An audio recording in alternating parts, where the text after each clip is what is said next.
everyone! So today I wanted to talk about hedgehog diets. I do have a video about hedgehog diets on my channel that I made in the past. I believe it's a couple years old now, so I wanted to go ahead and do a new updated video.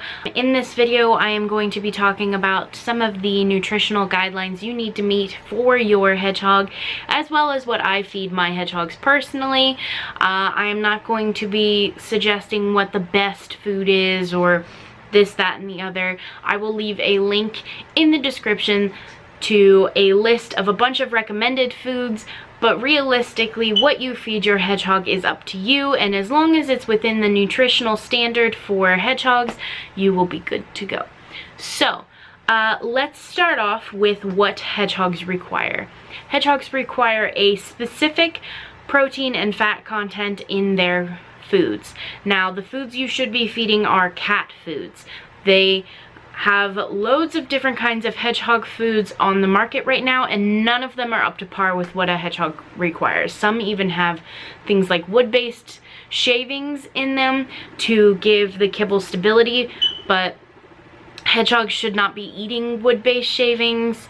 Some of them have things like blood meal in them, which are totally unnecessary for hedgehogs. A lot of them are corn-based even. So because of this lack of quality, you really want to avoid all hedgehog-based foods.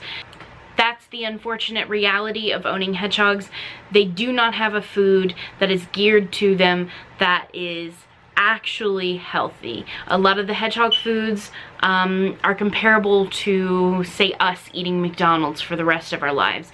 You wouldn't want to give that to yourself, and you certainly don't want to give it to your pets, who have no say in what they're eating. So, cat foods. Cat foods are not all created equal.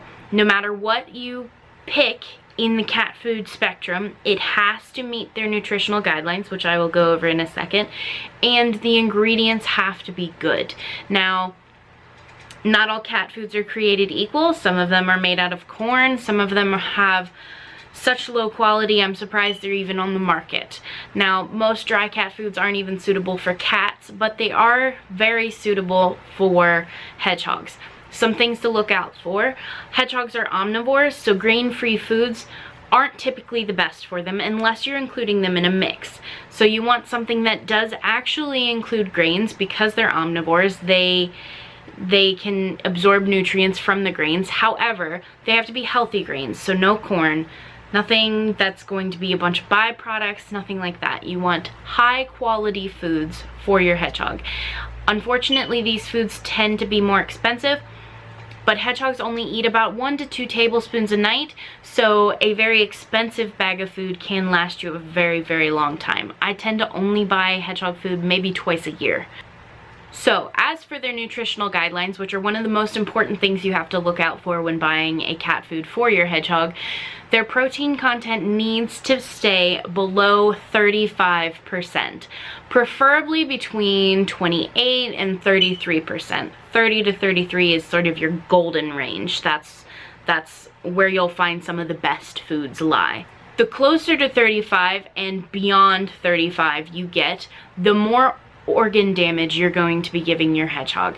These proteins are very, very, very hard on their kidneys and liver, and it can cause a whole lot of health issues that you just don't want to cause. So staying below 35, in that 30-33 range, is perfect. Fat is a little bit more flexible depending on what your hedgehog needs. So some hedgehogs need a very low fat food, some even 8 to 10%, because they're overweight or because they gain weight very easily. Most hedgehogs won't fall in this range though.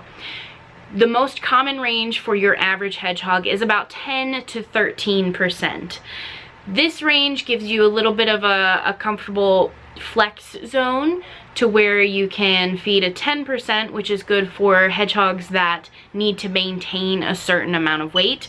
My hedgehogs are on a 10% food because they do not require a lot of fat, but I don't want to push them too low on the spectrum and have them lose weight. At 10%, they tend to level out. That's just my hedgehogs. Some hedgehogs just level out at 12%, 13%. You'll have to play with it a little with your hedgehog. I've had my boys for 3 years, and I have changed their foods a couple times in that time. Now, for very skinny hedgehogs or baby hedgehogs occasionally, going above 15% is sometimes recommended, sometimes necessary. There are some hedgehogs that really struggle to maintain weight, and those hedgehogs typically need a higher fat food. Regardless of what fat is in the cat food, their protein levels need to remain the same. The protein is very dangerous if it gets too high. So generally you're looking at a 30 to 33% protein and a 10 to 13% fat food. Of course, these are flexible, the protein less so than the fat, but still, those are sort of your golden ranges usually. As for what I feed my food, I do actually have a brand new bag here. I just bought some over the weekend, and I feed from Mature Gold. This is an excellent quality cat food. It's not totally the greatest for cats, but for hedgehogs it's fantastic. This is a duck and chicken based food, and because it's a mature formula, it is lower on the fat spectrum. It falls in at 30% protein and 10% fat, which is perfect for my boys because they sit at a good weight right now, and this keeps them from gaining or losing too much weight. I feed them about 1.5 tablespoons of this food. How much you feed your hedgehog is up to you, but it's recommended to go from 1 to 2 tablespoons. Free feeding is only recommended for hedgehogs that are underweight or struggle to keep on weight. Now, I only feed one food, and that is because Draco unfortunately struggles with constipation occasionally, and I found with multiple foods I was having trouble ruling out what was causing it. Now, with the From food, I have found that his tummy troubles have almost diminished. He barely ever has any issues when it comes to constipation, so I have not put him back on a mix. I would like to in the future, but for now I am keeping him on one food so that I can make sure that it's not the food causing this issue with him. Blaze, however, does not have any digestion issues ever, knock on wood. But because they both require the same fat content, I do have them on the same food now. If you watch my previous video, you'll see that they were both on mixes and they were both on separate mixes. And eventually I might go back to that, but for now, that's just not in our cards. However, I would like to recommend that you guys feed mixes. Mixes are incredibly beneficial. They offer variety, and cat foods unfortunately are recalled every so often, and if you are only feeding one food and that food ends up getting recalled, you're gonna have a problem when it comes to feeding your hedgehog, because fast food changes can cause a lot of intestinal stress, which can cause things like green poop, diarrhea. It can make them feel very poorly. So a mix is incredibly recommended. In fact, I would like to get back to one in the future once I deal with whatever is causing Draco's digestion issues. Now, as I mentioned, I will be leaving a link down below to one list. There are a few of a bunch of cat foods and sort of their rating that are recommended to hedgehogs. Of course, you don't have to follow this list. If you're in the store, you can pick up the bags of cat food and look on the back to see if they're within the nutritional guidelines that hedgehogs need to meet. But I find that the list is very helpful for just short-term reference. I will also leave a list down below for treats that hedgehogs can have. I'm not going to be covering that in this video, but there are a whole host of things, because they're omnivores, that hedgehogs can eat with their kibble. I just wanted to sort of cover the staple diet because I am seeing a recurring question on my channel a lot about hedgehog food, and I just want to make sure that you guys are aware of what a low quality hedgehog food is and how much better it is to be feeding them something that is more suited to their needs.